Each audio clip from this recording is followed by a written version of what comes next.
Bueno, muchas gracias, Pepe, por la conferencia tan maravillosa y tan bonita que puso.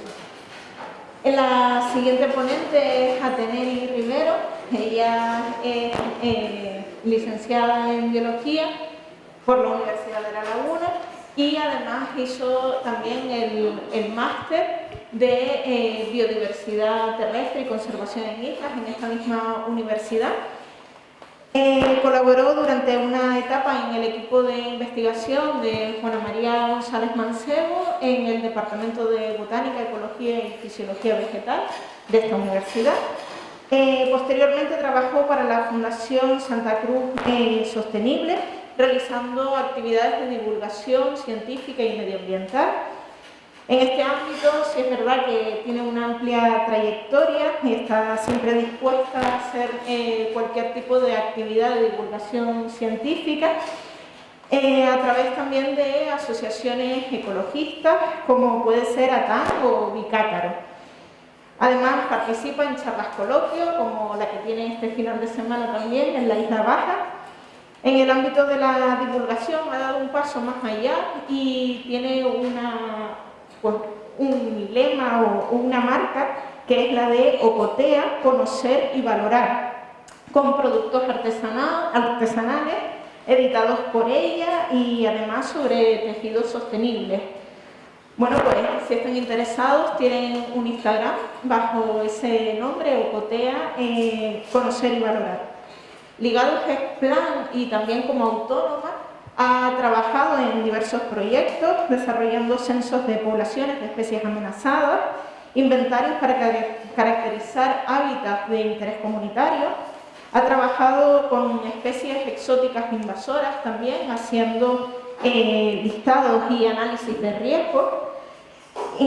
Ha redactado informes de flora para los planes rectores de uso y gestión de la isla de Fuerteventura y actualmente está trabajando en SEA, seguimientos de especies amenazadas y además haciendo estudios de fenología de la flora del Parque Nacional del Teide.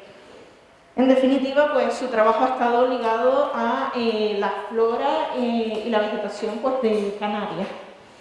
Y para finalizar, pero no por ello menos importante, sus compañeros de profesión pues hablan maravillas de ella por su forma de trabajar en equipo y su responsabilidad y su forma de ser tan responsable y perfeccionista en todo lo que hace.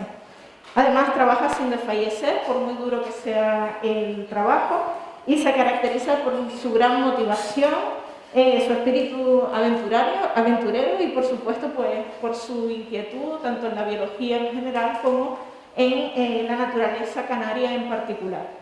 Pues muchísimas gracias Ateneri por estar esta tarde aquí con nosotros y paso ya a darte el micro. Muchas gracias Ateneri. Muchas gracias.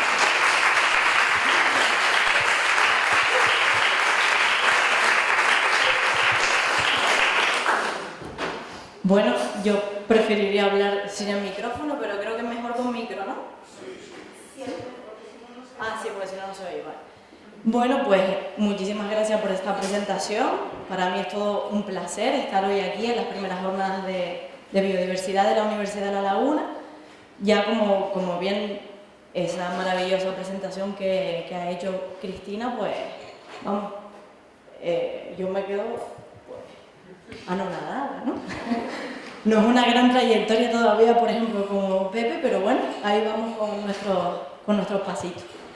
Y poco más tengo que añadir. También sí que me gustaría decir una puntualización más, quizás por lo que vengo hoy yo a hablarles aquí, que es que pues también cuando entré a estudiar la licenciatura de Biología, mis compañeros lo sabían, pero yo no, y es que me iba a dedicar a la botánica. Yo no lo sabía, cuando entré a mí pues me gustaba toda la biología, y a medida que fueron pasando los años de la carrera, pues acabé pues empapándome y enamorándome prácticamente del mundo de la botánica, hasta que al final pues pude hacer en la licenciatura la orientación de biología vegetal. Por eso hoy yo pues les voy a hablar de mi trabajo que es con plantas. También como puntualización, ya que estaban hablando antes de las salidas laborales y demás, en las prácticas que yo hice del máster del máster de conservación aquí en la universidad, para mí fue un antes y un después cuando yo realicé las prácticas, y mis prácticas fueron en la caldera de Taburiente, en el Parque Nacional, y yo yendo allí día tras día durante todos esos meses y viendo los trabajos de conservación que se llevaban a cabo en el parque por técnicos, tanto por agentes de medio ambiente como por técnicos, habían alumnos también en prácticas como yo, y ahí es cuando realmente me reafirmé y dije, oye, a mí me gusta la biología, me gusta la botánica, pero es que esto es a lo que me quiero dedicar. Me quiero dedicar a la gestión y a la conservación, pues, de la biodiversidad canaria. Y más o menos esto es lo que yo les vengo a traer aquí. También vengo a darles un paseo como Pepe, pero no soy tan benevolente, y yo les vengo a dar un paseo pero para trabajar. Así que vamos a ver un poco. Primero sí que me gustaría poner en contexto, porque digo, no sé qué clase de público hoy nos vamos a encontrar aquí, entonces a mí me gustaría que todo el mundo pues parta de la misma base, y yo quise venir a explicar incluso terminología básica. ¿Por qué hablamos de biodiversidad? Como la gran mayoría de los que estamos aquí presentes, bio, que significa vida, y diversidad pues es la variedad de vida, ¿vale?, que tenemos en Canarias, toda esa variedad de especies, de especies vivientes. ¿Y por qué es tan importante la biodiversidad en Canarias? Porque nosotros, la gente que nos viene a visitar, o nosotros no somos conocidos realmente por nuestra arquitectura renacentista, o la gente no viene aquí a ver museos, que también los tenemos, pero que lo que realmente es importante y lo que nos hace importante a nivel mundial en Canarias es nuestra naturaleza. Y no es difícil encontrarse casi en nuestro día a día pues titulares de este estilo, ¿no? Canarias punto caliente de la biodiversidad mundial, o en el podio europeo de la biodiversidad. ¿Por qué estamos en el podio europeo? Pues sobre todo por lo que dice aquí, esa excepcional presencia de endemismo que ha hecho merecedora a Canarias de un reconocimiento universal. Y pues nada, vamos a ver por qué somos tan especiales, porque los endemismos pues, nos hacen así de importantes. Primero que nada, tenemos varias características, como ya sabemos, en nuestro clima y la geografía que de aquí tenemos, y todos estos microclimas que podemos encontrar en las 7 islas. Y además, aparte, la insularidad que sentimos muchas veces los canarios, las especies también ha sido importante para ellos. La insularidad que ha sido pues estar totalmente aislados de lo que es el continente. Pues yo aquí traje una pequeña reseña, solo son 3 diapositivas así para ponernos en contexto, y ya luego empezamos con la parte así como práctica. Esto es una fotografía del nacimiento de una isla en Japón, sobre el año 2013, pero podríamos pensar prácticamente que es una isla canaria. Si nos remontamos en el tiempo, pues hace millones de años, podríamos pensar que esto es una isla canaria. Entonces, nada, ya tenemos una isla volcánica que sale del mar, y nos la encontramos tal que así, una isla desprovista de vida por completo, que ya se ha enfriado, y cómo llega toda vacía, ¿no? Cómo llega toda esa biodiversidad, esa variedad de vida aquí. Pues haciendo, vamos a decir, un viaje bastante rápido, podríamos pensar que las primeras que pueden llegar podrían ser todas esas aves marinas que tienen pues su capacidad de vuelo y pueden llegar hasta aquí, igual que pues las semillas aladas o esas semillas que flotan. Y vamos a ir llegando, ¿no?, a esa primera ribazón de toda esa biodiversidad.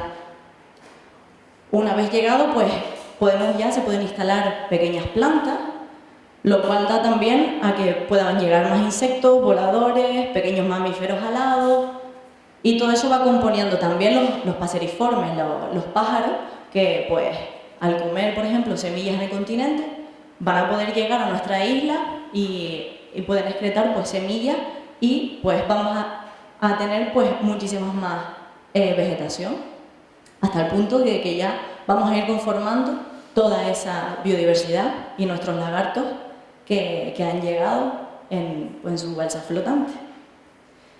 Entonces nada, vamos a decir, durante miles de años, toda esta llegada de especies, tanto animales como vegetales, y durante cuánto tiempo, o sea, por sus propios medios.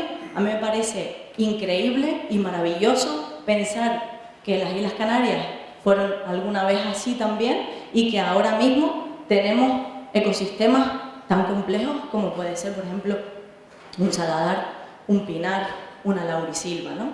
Me parece increíble, impresionante que de la nada prácticamente tengamos lo que hoy tenemos aquí y por lo que somos famosos. Por ejemplo, pues esos grandes bosques como la laurisilva, o también pues pinares como comentaba antes, vegetación de cumbre. ¿Y qué es lo que nos hace excepcionales? Pues que toda esa fauna y toda esa vegetación que ha llegado por sí sola aquí, que es lo que llamamos una especie nativa, al paso del tiempo se ha aislado y ha evolucionado y se ha formado una especie nueva, que por eso decimos endemismo. Es una especie que, como bien comentaba Pepe, son especies únicas que incluso solo se encuentran, por ejemplo, en La Palma y en Tenerife, o en Tenerife solo, y no se encuentran en ninguna otra parte del mundo, en ninguna otra parte. Eso es exactamente lo que nos hace ricos. Fíjense, aquí sacado del banco de datos, pues hay unas 4.000 especies que son exclusivas de Canarias, o sea que no existen en otra parte del mundo. Aquí tenemos especies que no son endémicas, o sea que son nativas porque han llegado por sí solas, pero que no han evolucionado de manera diferente y no son únicas de aquí, sino que las encontramos en más sitios, y casi el 40% son endemismos insulares de cada isla, como aparece aquí. 3 de cada 4 especies son únicas de cada isla. Y luego tenemos las interinsulares. Y por la cuenta que me trae, mirando las plantas, pues más de las 3/4 partes de este quesito son únicas de Canarias, por lo que podemos ver aquí. Y ya para acabar esta clase así de biología básica, recordarles que, por ejemplo, la Euphorbia balsamífera, la tabaiba dulce, sería una especie nativa, no es endémica porque, como podemos ver, está en todas las islas, pero también habita el continente, no es exclusiva de Canarias. Luego tenemos las especies exclusivas interinsulares, que, como por ejemplo lo que comentaban antes, la Bencomia stipulata, que es la que crece en la cumbre de La Palma y en la cumbre de Tenerife, y luego tenemos especies insulares, y estas más concretamente, que es el Limonium vole, que crece no en la isla de Fuerteventura, sino en el islote de Lobo. Tenemos hasta ese nivel, ¿no?, de endemicidad. Y bueno, pues de todas esas joyas que son esos endemismos, lo que nos hace ricos a nosotros en Canarias, también tenemos las joyas de la corona, prácticamente, que podríamos hablar que son pues las especies que están protegidas.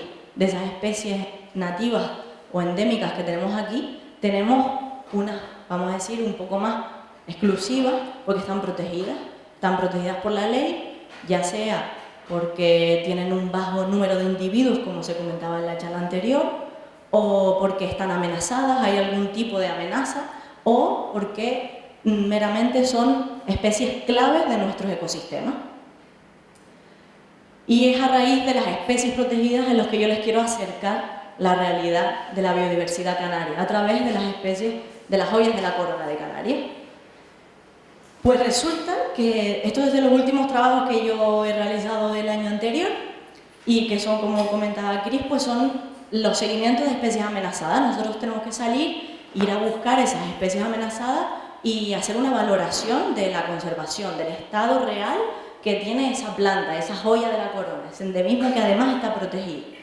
Y lo primero que encuentras es que no hacemos diferenciación en las especies protegidas. Hay especies protegidas de porte arbóreo, hay especies protegidas herbáceas, no distinguen de familias, podemos encontrar de todo tipo. Y otra cosa que te das cuenta es que las especies protegidas no están al lado de casa. Están, la mayoría, ¿vale? Hay unas que sí, pero la mayoría están desriscadas completamente. Podríamos pensar que quizás es porque ahí es donde están a gusto o porque es donde único van a quedar, porque es donde no tienen molestias, ¿vale? Pero lo que está claro es que hay que calzarse unas buenas botas de montaña, ¿vale? Coger bastante agua en la mochila y ir a buscarlas. Estos, por ejemplo, son trabajando con el equipo de trabajo en los acantilados de Teno. Luego hay veces que las plantas protegidas están tan derriscadas y son tan imposibles que hay que llamar al equipo A. Y el equipo A son los escaladores que se dedican a la conservación. que no vamos a entrar tampoco en este apartado porque el viernes que viene Javi nos traerá mucha más información sobre esto. Pero trabajamos de mano a mano cuando la cosa se complica bastante y hay que tirar pues de ese equipo de profesionales. Entonces, como les comentaba yo les voy a dar un paseo, pero como no soy tan benevolente, les voy a hacer un paseo, pero para que vengan a trabajar conmigo. Un día de trabajo, vamos a ver qué es lo que hace, ¿no?, un biólogo que está trabajando en el seguimiento de especies amenazadas. Y yo les traje pues un ejemplo, que es Benkomia brachystachya, que es la bencomia de los riscos de Tirajana. Y nada, pues vamos a ver qué es lo que tenemos que hacer. Primero que nada, esas horas de gabinete, que hay que revisarse y releerse todas esas citas bibliográficas, hay que buscar, hay que estudiarse los mapas, hay que buscar la distribución, hay que revisarlo completamente todo, hasta la última nota de experto que hayas pasado, vamos, hay que intentar entender la planta y todos los informes que han habido anteriores también. Hay que solicitar permiso, hay que hablar con todo tipo de gente que nos pueda ayudar. Por ejemplo, en este caso nosotros tiramos muchos de los agentes de medio ambiente, que mejores que ellos, imposible como conocedores del terreno, y siempre, si no están liados con otra cosa, siempre son como tu red de apoyo y vienen muchísimas veces contigo porque a ellos también les interesa, ¿vale?, dejar redactado pues lo que pasa en su territorio. Y también pues contamos con ayuda de asesores, como por ejemplo la oportunidad que yo tuve, que mi asesor pues es Ricardo Mesa, que también estará por aquí la semana que viene, conocedor, vamos, impresionante de todas las distribuciones de especies amenazadas. Pues una vez que tenemos toda esa historia todo ese trabajo de gabinete ya hecho, pasadas las coordenadas a los GPS o a las tablets o a los móviles, que ahora tenemos de todo tipo de herramientas. Antes me supongo que este trabajo sería muchísimo más difícil, no contaríamos con las mismas herramientas que ahora, digitales, y con mapas por si la cosa falla también. Entonces lo que nos dedicamos a hacer es a hacer una primera aproximación.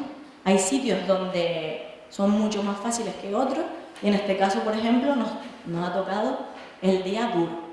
Entonces tenemos que acercarnos y hacer una valoración de si tenemos que llamar al equipo A o podemos ir nosotros solos. Pues nada, hacemos todas las valoraciones, al día siguiente nos levantamos con ganas, nos ponemos el uniforme, nuestras botas de montaña, todo lo que necesitemos, gorrita y crema también, y nos echamos a andar buscando pues con toda esa información que teníamos previamente, nos vamos a buscar esa especie amenazada. Hay veces que los senderos, o a veces estamos fuera de senderos también, pero que el camino no llega a ser peligroso, pero sí exigente. Entonces hay que meterle horas incluso de camino. Llegamos más o menos también bueno, esta foto la puse para que vean que también no solo trabajo duro, sino que también vamos disfrutando, ¿no?, por el camino, y nos encontramos de todo, de las especies acompañantes que podemos disfrutar y de los paisajes espectaculares que tenemos. Una vez llegado, hay muchas veces que si hay informes anteriores, es una maravilla, porque hay veces que tenemos unas breves reseñas, que yo las llamo pues como la búsqueda del tesoro, porque aquello está escrito que parece, ¿no?, al mirar al norte por la cara oeste, mirar el dique de tal, pues a la derecha, es una broma, pero más o menos así. Cuando creemos que estamos en el sitio, pues ya empezamos a buscar a la susodicha. Y nada, no saben la alegría que supone pues dar con la primera. Siempre hay una primera. Y ahí mi cara de felicidad, después de no sé cuántas horas bajo el sol abrasador, eso en Gran Canaria, y ese sendero, vamos, sinuoso, pues nos encontramos con la primera Benkomia. ¿Y qué tenemos que hacer? Pues ahí, con la ficha que habíamos preparado, que tenemos que apuntarlo todo, porque no solo vamos a ver si está la planta y ya está, sino vamos a hacer conteos, vamos a ver si hay juveniles, vamos a ver si hay adultos, si los adultos tienen flor o fruto, si no lo tienen, si hay, vamos a decir, recién nacidos, plántulas. Entonces empezamos a analizarla, empezamos a buscarla y empezamos a buscar también sus acompañantes de la misma especie. Y en este caso, pues la felicidad no me duró mucho, porque lo que nos encontramos en este momento, la realidad que nos encontramos es que había una, que fue con la que la vimos, ¿no?, y la identificamos, pero el resto de bencomias que estaban alrededor no estaban tan maravillosas como esa. Incluso nos llegamos a fijar en la primera y lo que quedaba era la copa, porque las zonas más accesibles hacia abajo estaban bastante rotas, como podemos ver aquí. Nos encontramos pues una pequeña población de Bencomia braquistaquia, un pequeño núcleo, perdón, pues que estaba pelado por completo, roto, no tenía hojas, no tenía flores. Buscamos como locas por el suelo a ver si había algún juvenil, a ver si habían plántulas, y no vimos absolutamente nada. O sea que la felicidad esa del principio se nos cayó abajo directamente. Entonces, ¿qué pasa? Eso es una de las cosas que tenemos que analizar en la biología de la conservación. ¿Qué está sucediendo? ¿Qué le pasa a esta planta? Y si empiezas a fijarte en el suelo, pues encontramos excrementos de cabra, del ganado no suelto, porque no era una zona donde se viese indicios de que se podía pastorear, sino que sería pues un ganado asilvestrado. Y esto es lo que nos encontramos, pues todas las bencomias, que algunas dimos por muertas, y habían otras que sí que parecía que estaban vivas, pero ¿de qué nos sirve una planta así, aunque esté viva? Si no puede ni reproducirse, ni sacar flor. A medida que pase el tiempo, si esta solución no se arregla, será lo peor, ¿no?, para esta planta. Pues resulta que no solo tenemos ese tipo de ese núcleo, sino que en esos riscos tuvimos que ir valorando todos los núcleos que se habían citado con anterioridad, e incluso intentar ver núcleos nuevos, que pueden ser que han habido nuevos porque son jóvenes o porque en anteriores visitas no se han podido observar. Entonces, estábamos en otro sitio donde también deberíamos estar viendo por los últimos informes. Esto es 2021 y el último informe era 2014, creo, o 2016, ahora lo verifico. Y deberíamos estar viendo un bosquete de unas 80 bencomias, más o menos, aproximadamente. Y no había manera, y volvíamos a releernos todo y no había manera. Nos parábamos, nos echamos el bocadillo a ver si después de un relax lo veíamos todo con otros ojos, pero no había manera. Hasta que al final ahí solo divisamos unas 5 o 6 plantas nada más. Entonces, al final ya cuando íbamos a desistir, lo sabíamos a ciencia, vamos, certero que estábamos en el lugar donde teníamos que ver ese pequeño bosquete de bencomia, y al final, antes de irnos, se nos ocurre la última vez ya, como a ver si vemos alguna luz divina, mirar por los prismáticos, que esta sería la foto a través de los prismáticos, y para nuestra sorpresa, ¿qué vimos? Pues como unas pulguillas, una especie de pulgas saliendo por el paisaje. Esas de ahí. No sé si las habían detectado antes. Pues eso que vemos ahí, que de repente salió como luz divina para decirnos algo, son cabras. Y efectivamente, en ese núcleo que no podíamos llegar a pie para vernos cara a cara con esas bencomias, que las teníamos que ver sí o sí por prismático, estaría sucediendo lo mismo que vimos en el núcleo anterior, y que es que las cabras habrían arrasado con todo, donde antes habrían 80, ahora solo podíamos ver 6. No pudimos acercarnos hasta ahí. Lo más probable es que no hubiesen pequeños y juveniles como el núcleo anterior. Y por eso esto es una de las realidades más desgarradoras que tiene nuestra biodiversidad, y es el ganado silvestrado, que sobre todo para las especies vegetales, pues son unos herbívoros voraces. Estos son, en el año 2000 habían 200 individuos de bencomia en la isla de Gran Canaria. En el año 2016, que era el último que hablaba antes, se habían 176, más o menos ahí se mantiene estable, pero es que el año anterior solo detectamos 11. Entonces, ahí vemos una realidad bastante dura de lo que estamos viviendo, o de la que están viviendo la biodiversidad canaria día tras día, que son los herbívoros invasores, que, como explicaba antes, las nativas y endémicas, pues los invasores han venido a través de la mano del ser humano. Pues nos vamos a ver otro paseo, también por la isla de Gran Canaria nos quedamos, aunque esta planta también está en Tenerife, y vamos a ver la piña mar, esta maravillosa y preciosa planta que desde la primera vez que la vi me cautivó con todas esas flores espectaculares que tiene. La realidad que tiene esta planta también es un poco desgarradora. Nosotros llegamos y lo que vemos es que hay en algunas localidades de esta joya de la corona, de la biodiversidad canaria, que está viviendo en estas condiciones. Y no es una exageración. Aquí hemos contado, ¿vale?, los números y hemos hecho censo de Atractilis preussiana. Es un descampado en mitad de un barrio, o sea que está completamente su hábitat fragmentado, no tiene escapatoria con el paso de los años. ¿Qué será de ese núcleo? ¿Qué será de esa especie? Eso es una de las realidades, lo que comentaba al principio de la charla Pepe, esa fragmentación tan exagerada que vivimos en las islas, que somos un territorio finito y que cada vez tenemos más presión, y lo que estamos haciendo es fragmentando los hábitats, incluso esos reductos de espacios naturales protegidos, en qué van a llegar a convertirse, en una especie de jardín, porque de nada nos sirve conservarlos o protegerlos, que la mayoría deberíamos protegerlos un poco más, si todo alrededor no tiene una afluencia para que esa vida pueda seguir evolucionando.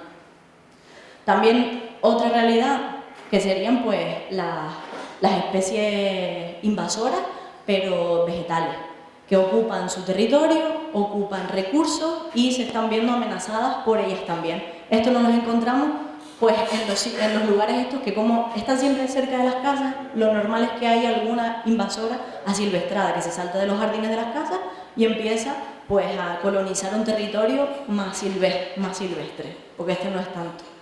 Aparte de pues las basuras.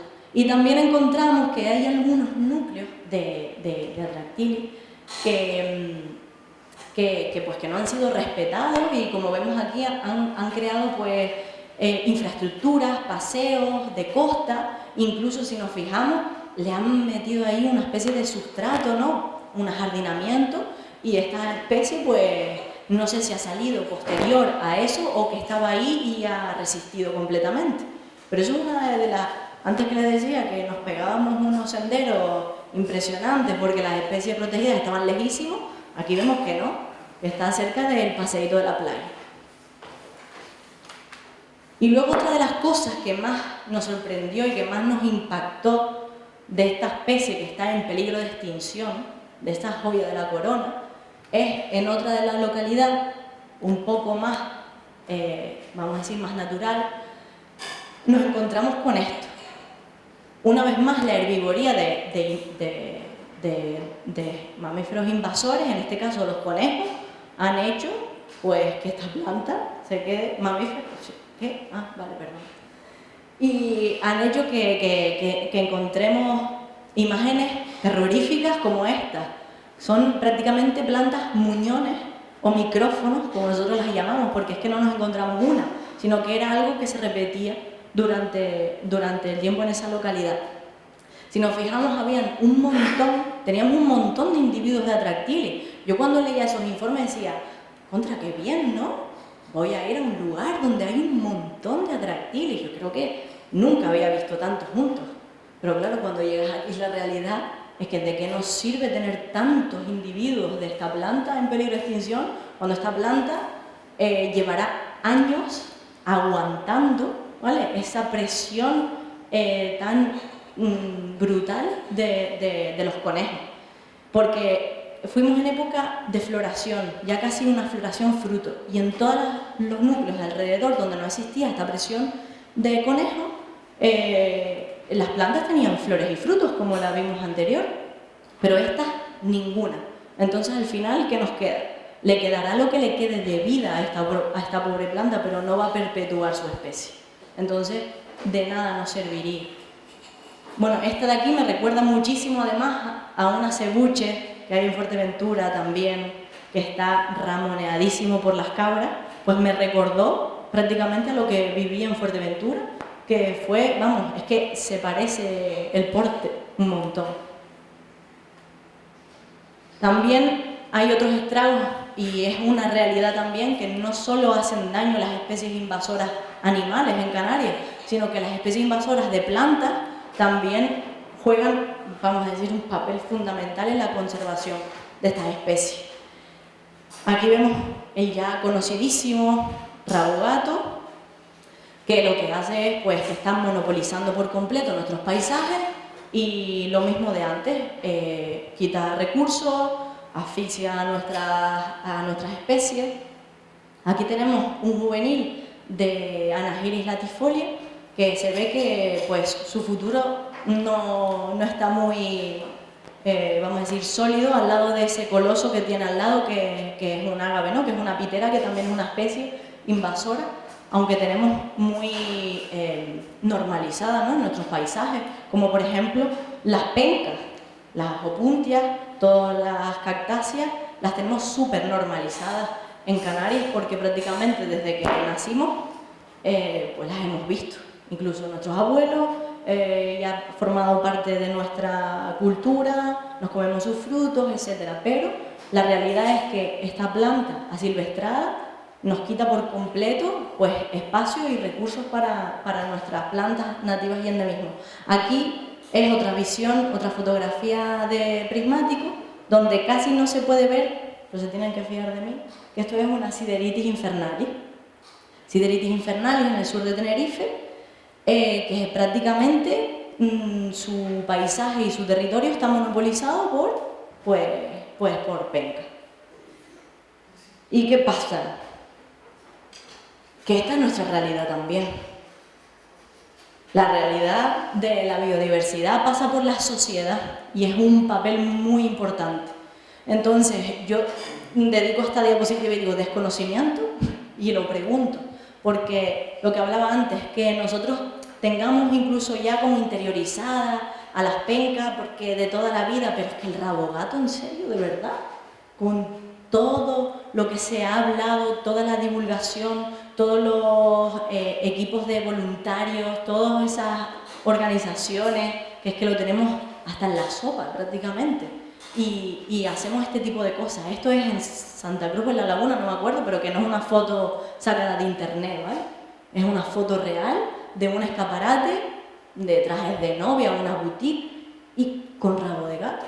O sea, y esto es pues la televisión autonómica, en un programa bastante famoso, y que el atrecho es rabo de gato. Entonces es como impresionante, ¿no? Y también, bueno, la nueva moda que es pues la decoración con plumas de la pampa, con cortaderia, que aparte de pues en lugares de decoración también se está usando mucho en eventos, como bodas, y queda muy bonita la planta, pero realmente ¿qué sucede con esto? O sea, porque en realidad yo lo que veo es como una especie de apología, ¿no?, a las especies invasoras aquí. Y parece que no, pero esto creo realmente que es bastante importante porque la estamos enseñando, la estamos mostrando, pero la estamos mostrando no como lo que es una especie invasora, sino que le estamos dando un contexto positivo, ¿no? Porque queda bien, porque es bonita, porque la puedes coger y poner en tu casa si quieres, porque la puedes ver ahí y dices, oye, esa es la planta que tengo por fuera de mi casa, qué bonita queda. Y ahí la puedes empezar a coger y manipular a una especie invasora, pues puede ser bastante peligroso, puede no, lo es. Entonces también tengo certeza que nos hemos puesto en contacto con el programa y le hemos explicado de muy buenas maneras, mira, ¿qué sucede? ¿Por qué pasó esto? O sea, no tienen en cuenta que es una especie invasora, y el programa nos contesta que sí, que lo saben, pero que además están haciendo algo bueno porque lo han cogido fuera de las instalaciones donde harán el programa, ¿verdad? Y que luego ellos se dedican a eliminarlo correctamente y que además tienen instrucciones de técnicos de cómo se elimina. Ya no entrar directamente en si se elimina bien o mal, es simplemente que el acto de mostrarla, de tú cogerla, de manipular una especie invasora, pero que además mostrarla como algo bonito, yo creo realmente que eso debería estar penado prácticamente, porque es algo como que incita, ¿no?, a la sociedad en general. Y creo que este tipo de cosas a mí, perdón la palabra, pero es que me alucina que pase, ¿no?, con una especie que en realidad es tan nueva ¿no?, para nuestros ecosistemas y el problemón que tenemos. Bueno, más realidades que nos encontramos con las especies protegidas. La realidad es que, por ejemplo, también encontramos mucha basura, deterioro de hábitat, ya sea no solo por basura, que es una foto pues un poco como por poner ejemplo, ¿vale? Aquí tenemos Junkeriella, ahora Thexium, ¿vale? Y Subsuculentum, Thexium subsuculentum ahora, y pues tiene un hábitat también que aparte de basura, que no es en el caso solo de esta especie, la he puesto como ejemplo para todas las demás, también tenemos especies que prácticamente están destrozadas por pisoteo, ya sea pisoteo de personas como de animales domésticos estilo perros, bicicletas, rodaduras de coche, se abren pistas. Esa es la realidad que nos encontramos en el día a día también. Las cabras o los herbívoros invasores no solo se comen y directamente afectan sobre las plantas, sino que también hacen destrozos de su hábitat. Esto también en sitios donde no hemos encontrado las plantas, pero que estamos llegando al sitio de estudio, ya cuando nos encontramos este tipo de echaderos, de cabras, ya dice, la cosa pinta crítico, ¿vale? También tenemos destrozos de lo que es el hábitat por parte de los invasores. Y luego, este tipo de vallado. La verdad que es muy puntual, esta realidad negativa, es bastante puntual, pero sí que nos la hemos encontrado y no solo en una especie, sino que nos la hemos encontrado también en varias. Y son vallados individuales que les ponemos para ayudar a esas plantas que han estado en peligro de extinción y tenemos que hacer un plan de recuperación de la especie o tenemos que hacer un plan de conservación de la especie y la estamos ayudando. Y efectivamente la ayudamos porque esta planta pues se ha hecho una señora planta, ¿no? Ahí vemos es Dorinium spectabile. Lo que pasa es que con el paso del tiempo, si nos olvidamos de lo que hemos hecho y lo dejamos un poco en desidia, pues pueden pasar este tipo de cosas, en menor medida, pero también nos hemos encontrado también en repoblaciones que si no se lleva una manutención podría pasar este tipo de cosas, que además es muy importante porque ya que hemos gastado muchísimo esfuerzo y muchísimo dinero, que menos, ¿no?, que llevar una manutención para que todo siga estando bien. También decir algo de las vallas, que una realidad que nos encontramos es que si a nuestras especies protegidas no las ponemos dentro de vallas, como comentaba antes Pepe Casanova, como la violeta de Guajara, prácticamente no nos quedan. Entonces es una realidad brutal. Ya nos vamos a tener que acostumbrar a ir caminando y ver vallados para mantener nuestras especies joyas. Entonces eso es una realidad bastante cruda porque si no se puede eliminar el problema y la causa que afecta, pues vamos a tener unas Islas Canarias pues llenas de vallados. Pero no voy a acabar la charla derrotista y que nos salgamos todos de aquí ya cada uno para su casa, sino que no toda la realidad es dura en las especies. Yo he querido llegar ahí impactando, pero también tenemos realidades positivas. Y esta, por ejemplo, les quiero traer el ejemplo de Micromeria aglomerata, que es el tomillo de Taranana. Es una especie de estas que llegas a casa y dices, oye, qué bien, hoy el día de campo, cuando analizas los datos y dices, creo en la conservación, ¿no? Y aquí tenemos, por ejemplo, que unas flores preciosas, la planta es bastante pequeña, bastante inaccesible. La foto que veíamos antes del equipo A era también trabajando con esta especie. Y lo que podemos ver es que tenemos plántulas y mira que es difícil verlas en un roque, pero tenemos juveniles, se fructifica, florece bien, fructifica bien y estos son los datos del censo que hemos hecho. Y resulta que desde el 99, que habían 400 individuos, hemos pasado en 2014 a 692, pero es que el año pasado casi que lo triplicamos, no, se triplicaron ellas. En 2021, 1905, es todo un récord.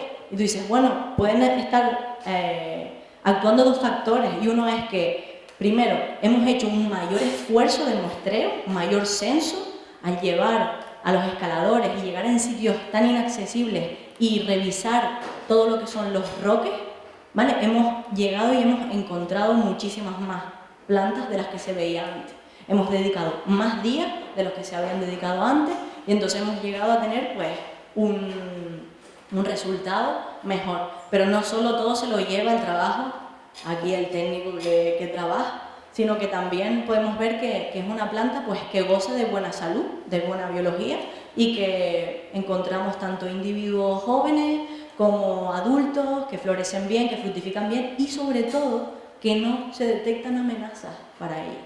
De momento no tiene amenazas esta planta y puede ser que pues, esos dos factores pues, es lo que haya hecho que en 2021 se haya casi triplicado el número de especies. Cosas positivas también. La jarilla de agache, el Lilianthemum tenerifae, también pasa pues lo mismo. Esta preciosidad de planta, también catalogada en peligro de extinción. Lo que nos hemos encontrado este año es que hemos dedicado mayor esfuerzo en los censos, hemos llevado escaladores a zonas donde no se podían prospectar porque son zonas bastante delicadas y lo que nos hemos encontrado es pues, que hay juveniles, hay adultos, hay fructificación, hay flores y también hemos pues, aumentado un montón los individuos.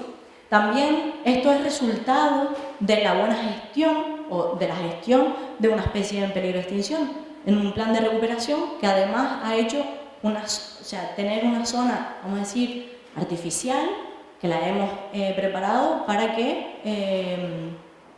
repoblar.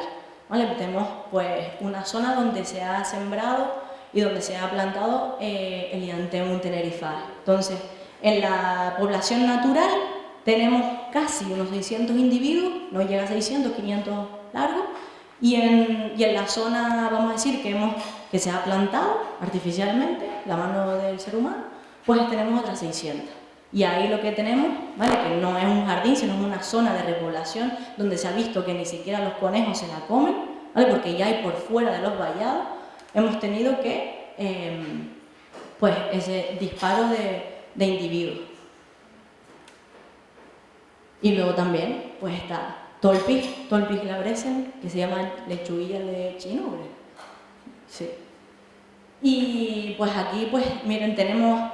Es verdad que ha desaparecido de algún núcleo, ¿vale? Ha desaparecido de alguna. En 2014 ya se predijo que iba a desaparecer esos poquitos individuos que había en una localidad por un derrumbe, que es cosas naturales, cosas que pasan.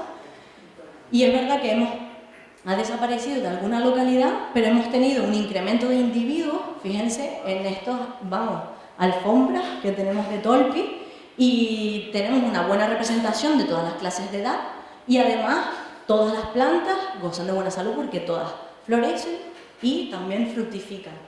Y pues miren, el año 2014, ese no es tan espectacular, pero teníamos 2.500 a 3.700 individuos.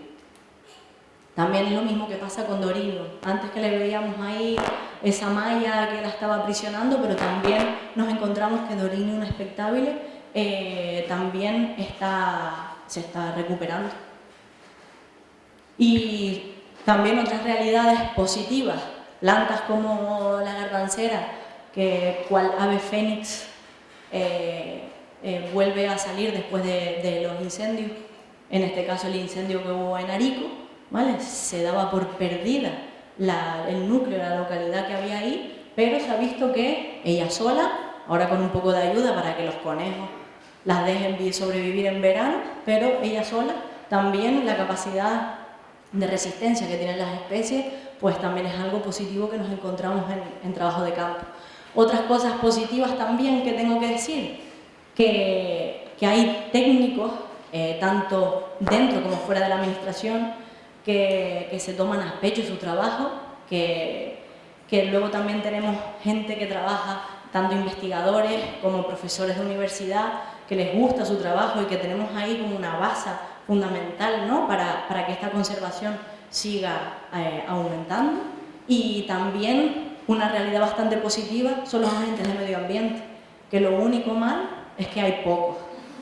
¿vale? Porque los agentes de medio ambiente son prácticamente las personas que están al pie del cañón día tras día, y a mí porque colaboraron con nosotros y venían con nosotros con el tema de los seguimientos de especies amenazadas, pero es que hacen de todo. Entonces es algo positivo también a valorar. Y ya por último, sí que quería acabar pues hablando un poco de la otra parte, ¿no? La otra parte positiva que tenemos que hacer en la sociedad, porque no solo todo recae en el biólogo, en el maestro, en el profesor o en el técnico de administración o fuera de administración o en el agente de medio ambiente, sino que es que la sociedad también cumple un factor determinante en la conservación de nuestros ecosistemas. ¿Por qué? Porque mismo con el mismo conflicto en conservación que tenemos con el tema de los animalistas y la conservación de especies, yo no digo que vayamos ahora a convencer aquí a nadie, ni vamos a convencer a un animalista o a un cazador que cambie su manera de pensar y su manera de ver las cosas. Pero sí es cierto que a la sociedad en general, que no está ni de un lado ni de otro, sí que se le puede hablar, se le puede enseñar, se le puede dar a conocer, no hace falta ir a debatir, ni se le puede ir a hablar y decir, mira, esto es así y hay que conservar porque las especies amenazadas son muy importantes. No, hablo simplemente con que casi el 90% de mi experiencia personal, el 90% de las personas a las que tú le enseñas, le compartes, da igual, no hace falta hablarles de leyes, de especies amenazadas, de especies protegidas, sino hablar de una planta, de una curiosidad de una planta, ya esa persona lo ve con otros ojos, empieza a conocer algo y uno cuando lo conoce lo valora, y si tú le das valor a algo tú lo quieres conservar, y eso es lo que yo he visto y la realidad más absoluta que tengo, ¿no? Que a la sociedad, con hablarle con un mensaje claro y con cariño, es un efecto positivo, pero bestial.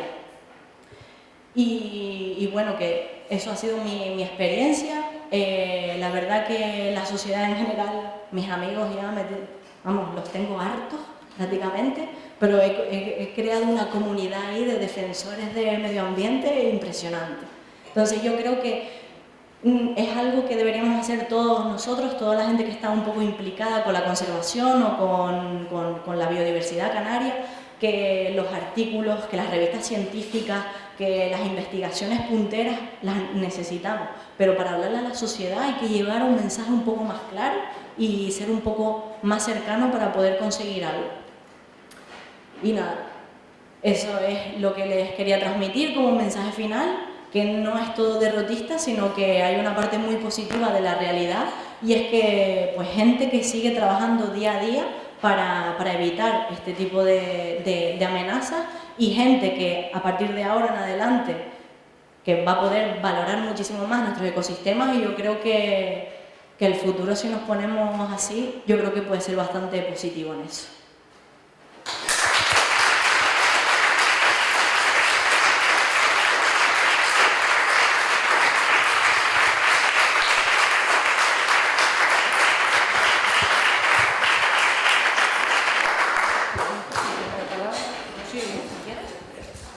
Bien, muchas gracias, Teneri, por tu fantástica intervención. Creo que has conseguido enviar el mensaje, pero seguro que alguien quiere hacerte alguna pregunta, alguna reflexión. El profesor Pedro Luis Pérez de Paz ya se apunta.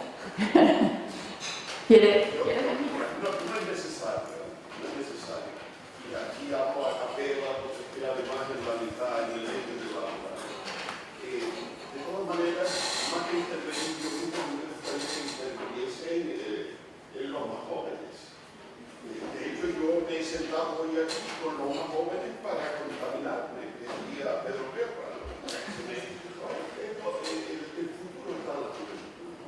Y yo creo que no voy a andar en el fondo de las dos intervenciones, y no porque no me hayan parecido interesantes y me hayan enseñado muchísimas cosas, sino simplemente para hacer una valoración de lo que significa todo esto. Y es el hecho de que esta tarde hemos oído dos conferencias, bueno,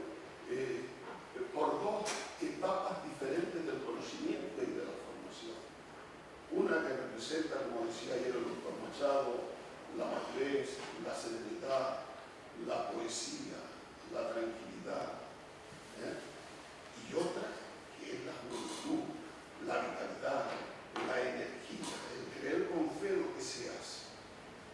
Y eso significa todo, eso lo es todo en la vida. Yo antes de subir aquí esta tarde me rompió la siesta. Yo soy muy dado a la siesta del partido entre Nadal y Carlitos Alcaraz. 34 años, un anciano en términos deportivos, oiga, y Carlitos Alcaraz, cumpleaños de 19 años. Ganó Carlitos Alcaraz. Y si hay algo que a mí me ha despertado y me ha hecho sufrir y disfrutar, porque a veces el sufrimiento conlleva disfrute también, hay un cierto masoquismo, ha sido Rafael Nadal. Por mil cosas, no solo por el tenis, sino por todo lo que representa. Y verlo esta tarde allí, frente a Carlitos Alcaraz, que jugaron los 3 sets, y desde que yo vi que le hizo el primer break a Carlitos Alcaraz, que luego lo recuperó Nadal, dije, va a ganar Carlos. Y eso no es un drama. Ya veremos a dónde llega. Ya veremos a dónde llega, porque Rafael Nadal ya no tiene nada que demostrar a Carlos. Entonces, la sociedad, la gestión, los profesores, los alumnos, en fin, formamos todos un conjunto y todos aprendemos de todo. Ahí vino un padre, lo representado aquí por el vino del Bacló, de 2 hermanas. Hay vinos maduros y afortunadamente el bosque cultural. Creo que hay gente de todas las. Y ese es el gozo de todas estas cosas. Y es el coger el testigo y seguir con entusiasmo. Y respetando a los que han heredado. Porque hay que mirar para detrás. Y cuando no teníamos GPS, ni teníamos, oiga, las herramientas que tenemos ahora, también se hacían cosas. También existen libretas que están guardadas por ahí contadas.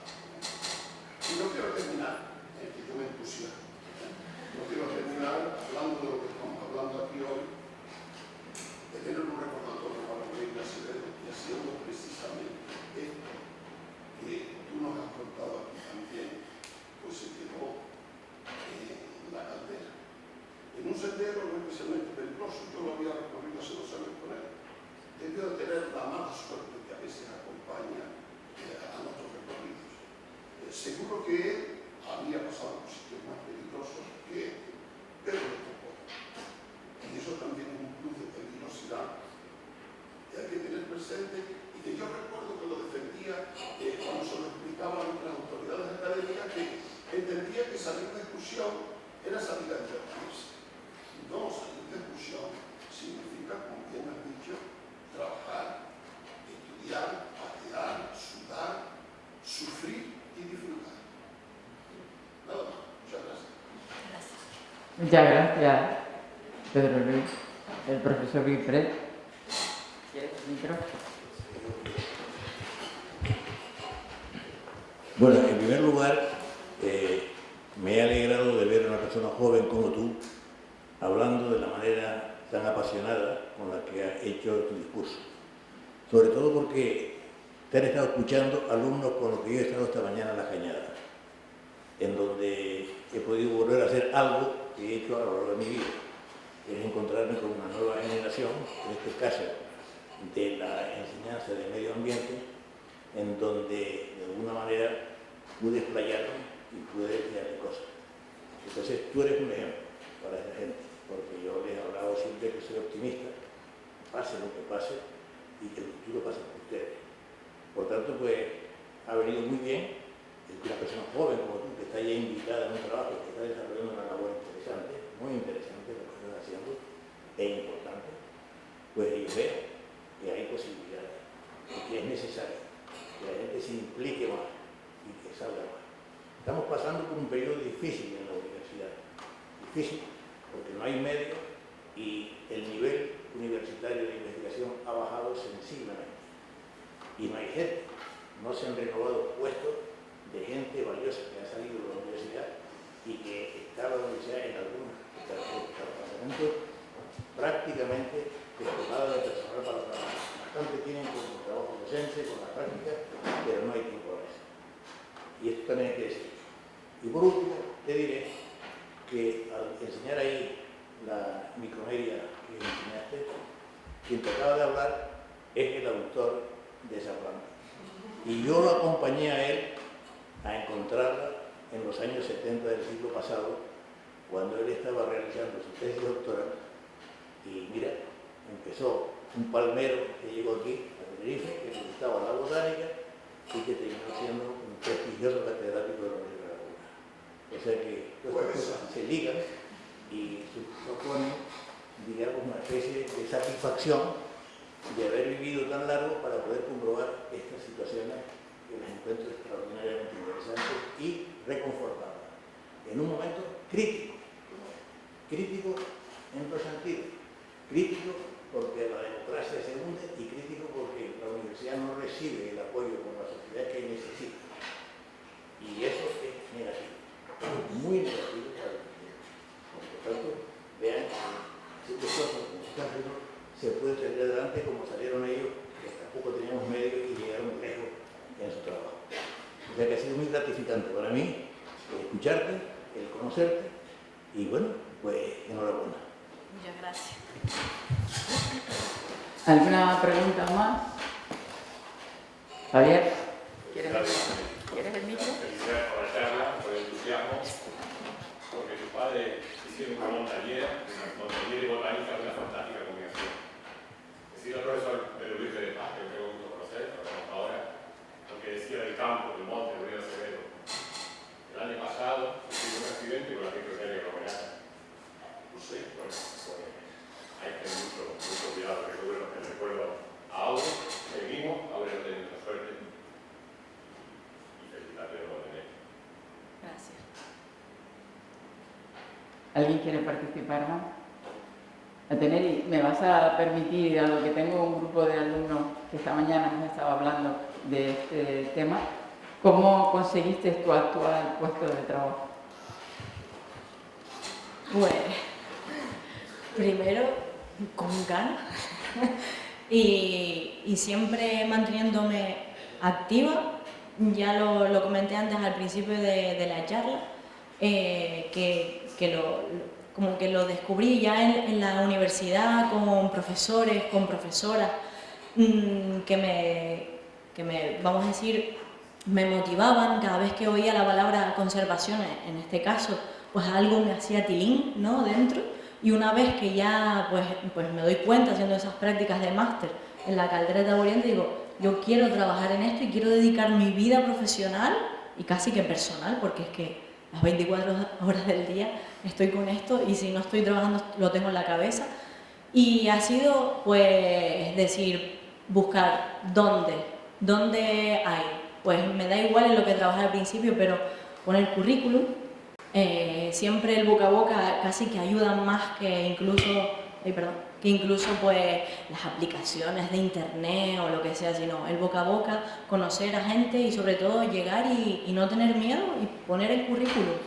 Yo empecé y yo no tenía, que todavía me queda muchísima experiencia, ¿no?, por tener, pero yo llegué a la empresa de Gesplan o anterior, que también me había dado alta como autónoma, trabajando para un poco la divulgación, porque no llegaba a ser educadora ambiental, pero sí la divulgación, y era de todo un poco. Pues ¿dónde? Pues si hay que echar 50 currículums, se echa, que si llaman 2, pues ya tendremos luego la posibilidad de decir sí o no. Pero lo importante es decir, ¿dónde quiero estar? ¿Qué quiero hacer? Y voy a probar aquí. Y después de probar esto, lo más probable es que digas, vale, esto sí, pero no, y me voy aquí. Y al final vas a poder ir afinando, pero no tener miedo y echar currículum y tener ganas sobre todo. Muchas gracias. Si nadie más quiere intervenir, pues mañana hay unos talleres a las 10 de la mañana en el jardín, aquí, en la parte central, justo donde está el colegio mayor, y serán de 10 a 1. Habrá un taller de herbario que lo va a impartir Cristina, y también habrá itinerarios botánicos. Estaremos el profesor Vilpré y yo, y también estará Borja y Pablo. De manera que mañana les espero, porque cuenta evidentemente para los certificados de ECTS. ¿De acuerdo? Venga, hasta mañana.